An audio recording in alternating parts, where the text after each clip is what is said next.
Mwanga huo mkali uliziba macho ya kila mmoja kwa sekunde chache. Baraka alianguka chini akilinda uso wake.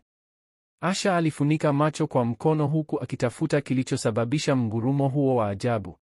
Aliposhtuka tena, alimwona mwanamke aliyevaa joho la buluu la kung'aa akiwa amesimama juu ya jiwe refu nyuma ya sanduku la kale. Sauti yake ilisikika kama upepo unaonong'ona msituni. Watoto wa Juma, si kila aliye maadui anapigana na upanga.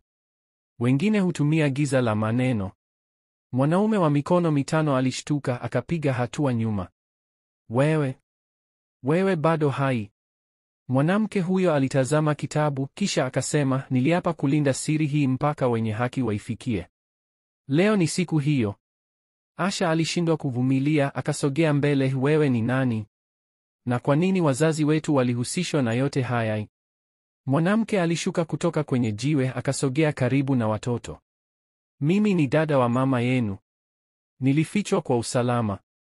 Kitabu hiki hakikuwa tu juu ya familia yenu, ni juu ya jamii nzima iliyosalitiwa na wale waliotaka nguvu kuliko ukweli. Baraka aliinama kutazama kitabu. Ukurasa wa kwanza uliandikwa jina la baba yao kwa maandishi ya mkono. Kwa watoto wangu, ikiwa mnasoma haya, basi mmechagua njia ya mwanga. Msiogope. Ukweli huwa mzito, lakini ndilo pekee linaloweza kuwapa uhuru.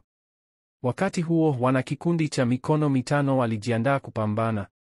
Mwanamke wa buluu akanyanyua mkono wake na ghafla ukumbi mzima ukaanza kutikisika. Kimbieni, alisema kwa sauti ya amri. Chukua kitabu na kimbieni kupitia njia ya upande wa kushoto. Nitawazuia. Asha alichukua kitabu, akamshika Baraka mkono, na kwa mara nyingine walikimbia, lakini sasa wakiwa na sehemu ya ukweli mikononi mwao.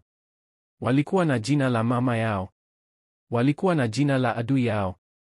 Na walikuwa na ramani ya njia ya mwisho, mahali ambapo historia ya familia yao ilianza na ambapo inaweza pia kumalizika. Mlango wa mwisho. Pigo la mwisho la kengele ya shaba lilikuwa kama mlio wa dunia inayofungua siri zake. Mlango mrefu mweusi ukafunguka polepole. Asha alimtazama Baraka kwa jicho la ujasiri, kisha wakashika mikono na kuingia ndani. Ndani kulikuwa na giza nene. Walipochukua hatua tatu, taa nyekundu zilianza kuwaka ukutani, zikifunua maandishi ya kale yaliyowaka kama moto.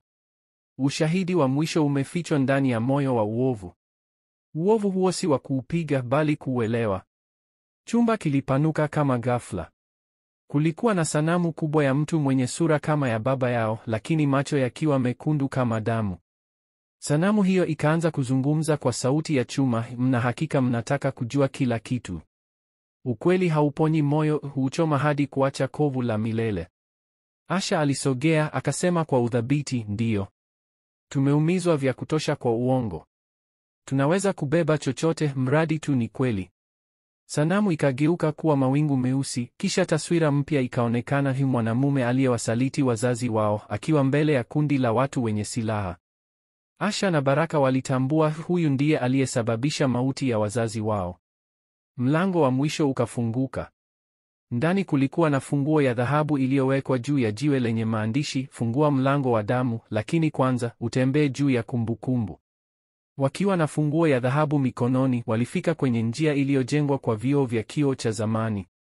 Kila hatua waliochukua, vioo hivyo vilionyesha kumbukumbu zao, wakilia, wakicheka na wazazi wao, wakiishi maisha ya kawaida kabla ya machungu. Baraka alisimama kwenye moja ya vioo na kusema kwa sauti ya huzuni, siwezi kusahau haya, lakini naweza kuyakubali. Asha alimvuta taratibu. Ndiyo maana tutafanikiwa. Wakaendelea hadi mwisho wa njia, ambapo kulikuwa na mlango wa damu, mlango mwekundu unaovuja tone la damu kila sekunde moja. Wakaweka funguo ya dhahabu. Mlango ukafunguka kwa mshindo, na ndani kulikuwa na chumba chenye pande tatu zilizojazwa kumbukumbu za wazazi wao, sauti, picha na barua. Katikati kulikuwa na sanduku la mbao. Walipolifungua, wakakuta daftari kubwa lenye alama ya familia yao. Ndani maandishi ya baba yao yalikuwa, mtakapofika hapa, mmekuwa zaidi ya watoto, mmekuwa warithi wa ukweli.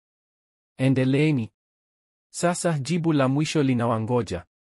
Je, nini kitatokea? Usikose sehemu ya 4.